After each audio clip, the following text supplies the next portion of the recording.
तो 9 मार्च 2023 को अमेरिका के इतिहास में दूसरी बार हुआ जब कोई बैंक पूरी तरीके से दिवालिया हो गई, पूरी तरीके से कंगाल हो गई। इससे पहले 2008 में वॉल स्ट्रीट बैंक के साथ भी ऐसा हुआ था कि वो पूरी तरीके से डूब गई थी, पूरी तरीके से कंगाल हो गई थी। जी हाँ दोस्तों, आप बिल्कुल सही सुन रहे हैं।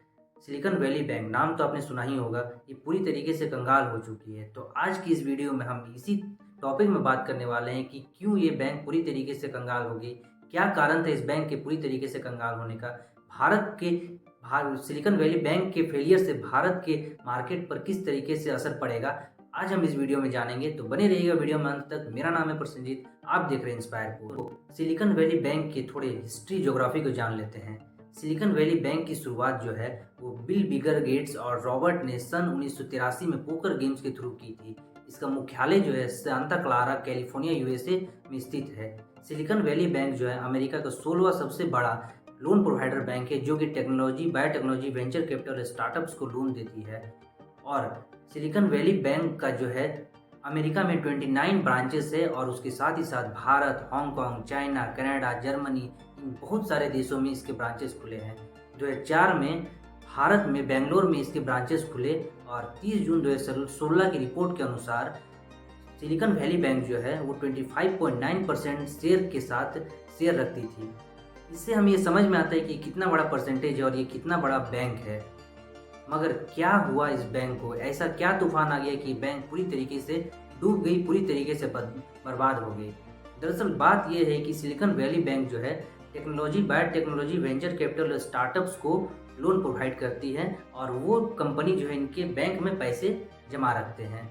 मगर 2020 के बाद टेक कंपनियों की हालत जो है बहुत खस्ता होने लगी और इनको जो है लोन फंड प्रोवाइडर जो है नहीं मिलने लगे, जिससे कंपनीज जो है जो बैंक में अपने पैसे जमा रखे थे वो निकाल कर अपने खर्चे चलाने लगी। मगर बैंक, सिलिकॉन वैली बैंक जो है यहाँ पर बहुत बड़ा कांड करके रखी थी कि वो 128 बिलियन डॉलर के बॉन्ड्स को खरीद के रखी थी। और जब कंपनीज जो है अपने दूसरे कंपनी को चलाने के लिए फंड जो है पैसे निकालने लगे, तो क्या हुआ कि सिलिकॉन वैली बैंक के जो बॉन्ड्स थे वो मैच्योरिटी के पहले ही उन्हें उससे बेचना पड़ा, क्योंकि विड्रॉल रिक्वेस्ट इतना आ गया कि कंपनी बैंक को अपने एसेट्स को लॉस में बेचना पड़ा, जिससे क्या हुआ कि कंपनी को 42 बिलियन डॉलर का इससे नुकसान हुआ। उसके बाद जब पूरे मार्केट में एक खबर फैल गई कि सिलिकॉन वैली बैंक जो है अपने एसेट्स को बेचकर विड्रॉल रिक्वेस्ट को पूरा कर रही है, तो लोगों में एक रन ऑन द बैंक का नजरिया बन गया और बैंक जो है पूरी तरीके से कंगाल हो गई। रन ऑन द बैंक का मतलब ये होता है कि आप जो इंसान, जो डिपॉजिटर होते हैं, उनको ये लगने लगता है कि अब ये बैंक जो है पूरी तरीके से कंगाल होने वाली है और मुझे इससे पैसे निकालने में ही फ़ायदा है, तो सारे लोग जो है एक साथ बैंक पर पैसे निकालने के लिए पहुंच जाते हैं। उसी को रन ऑन द बैंक कहते हैं। सिलिकॉन वैली बैंक में बड़े बड़े लोगों के, पूंजीपतियों के पैसे जमा थे, जो कि 2,50,000 डॉलर से भी ज़्यादा पैसे जमा थे। तो लोगों को एक अनसर्टेनिटी, एक अनसिक्योरिटी फील होने लगी, जिससे वो बहुत जल्दी बैंक से पैसे विड्रॉ करने लगे। मगर बैंक जो है इनको आश्वासन दे रहा था कि आप जो है ये पैसे विड्रॉ ना करें, मगर ऐसा नहीं हुआ।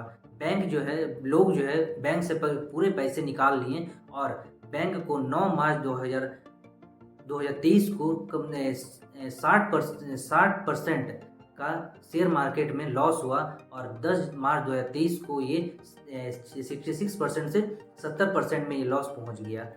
इसके बाद ये हुआ कि कंपनी जो है और उसके बाद जो है California department of financial innovation and protection ने इनको इनसफिशिएंट लिक्विडिटी का हवाला देते हुए इस बैंक को पूरी तरीके से बंद कर दी और फेडरल डिपॉजिट इंश्योरेंस कॉर्पोरेशन ने इसके जगह में एक नए बैंक की शुरुआत की, जिसका नाम है national bank of Santa Clara. और उन लोगों को यह आश्वासन दिया कि ये बैंक जो है मंडे से पूरी तरीके से काम करना शुरू कर देगी।